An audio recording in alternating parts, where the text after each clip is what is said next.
Hi, welcome to today's video. Today we're going to be discussing how to go from social services case manager, program manager into your entrepreneurship journey using real estate.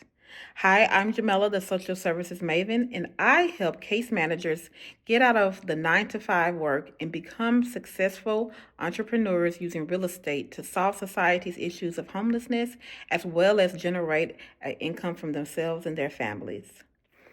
The first part of starting a business is that you have to identify a need in the market in which you are going to work in.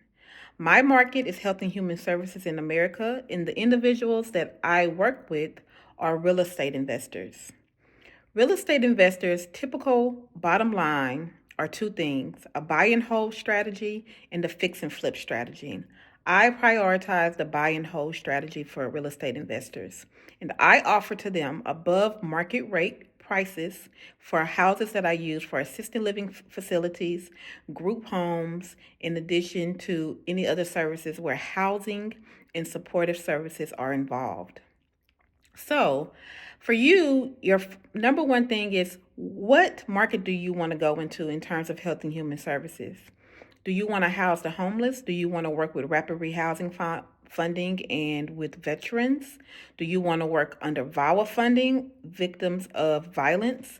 Or do you want to work with seniors, elderly care? There are a myriad of services that are needed where housing is the key component of it. Number four, you need to identify information. You need to do your research or you need to purchase an education in real estate so that you can know how to identify a market. A market is based upon what is of value right now and possibly later. Depends on what you are looking to do. If you are doing a buy and hold strategy, I strongly suggest that you look for off-market property. That means that is a property that's typically pre-foreclosure.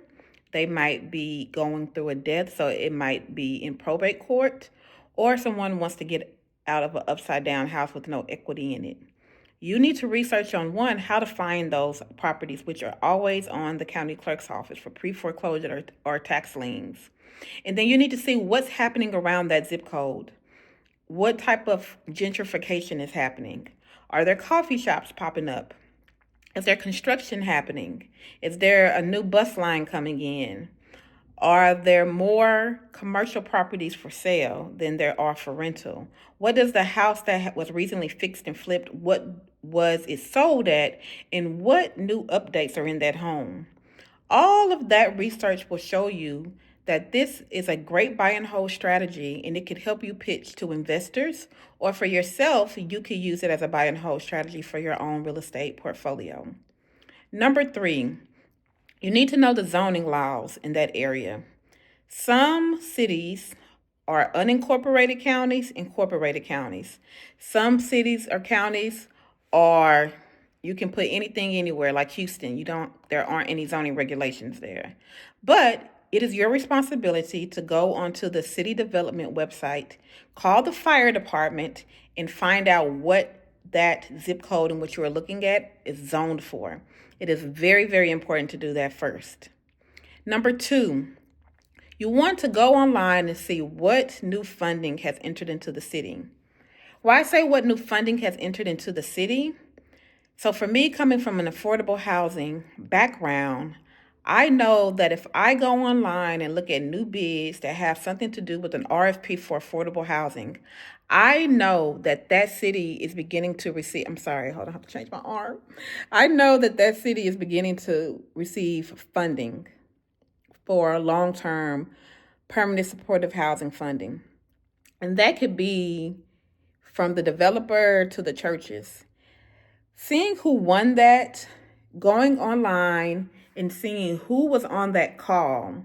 So when an RFP goes out, there is what you call a call where bidders or potential bidders can go online, register, and listen and ask questions about the application.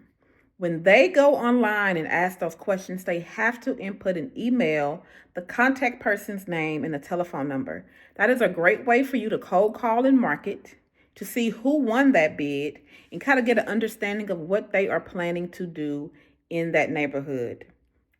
One thing you must know about affordable housing development and successful affordable housing development is that they always partner with a transitional housing nonprofit in some capacity, which means that that is a nonprofit that works with people who work with individuals coming directly off the streets, place them into what we call transitional housing stabilization.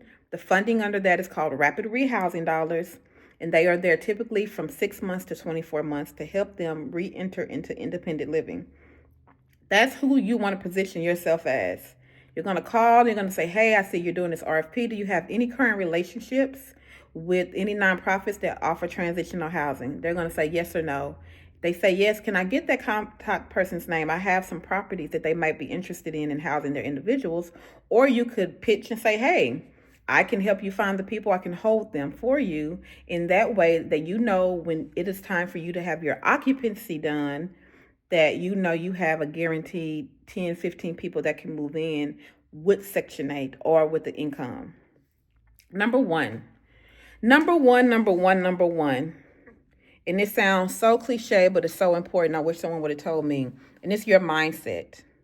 I struggled for a lot of years, for the past 3 years, with just identifying as an entrepreneur and getting myself out of the mindset that I am still a case manager, working in these systems and stuff, and I'm not anymore. I'm creating a system.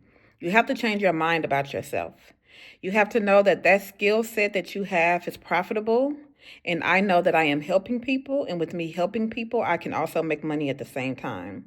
So changing that mindset is going to help you be bold and position your services and what you are looking for from a very strong point of view. Yes, your industry knowledge is going to get you in the door, but it is your work ethic and your vision that's going to keep you there.